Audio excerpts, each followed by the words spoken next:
اللہ کے بابرکت نام سے شروع کرتا ہوں جو بڑا مہربان نہایت رحم والا ہے،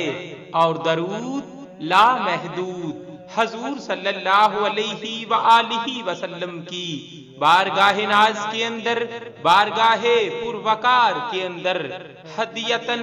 عقیدتن، محبتن، نذرانتن، تحفتن، مودتن،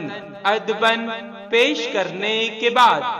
حضرت علی کرم اللہ وجہہ الکریم فرماتے ہیں، اگر مجھے اللہ تعالیٰ کے ذکر کے ساتھ انس نہ ہوتا تو میں اللہ کا قرب سوائے نبی کریم صلی اللہ علیہ وآلہ وسلم پر درود پڑھنے کے کسی اور طریقے سے حاصل نہ کرتا۔ میں نے رسول کریم صلی اللہ علیہ وآلہ وسلم کو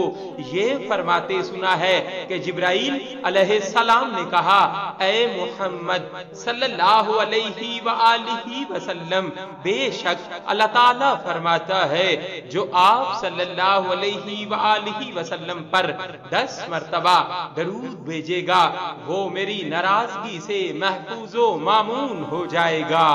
صلی اللہ علیہ وآلہ وسلم۔ صلی اللہ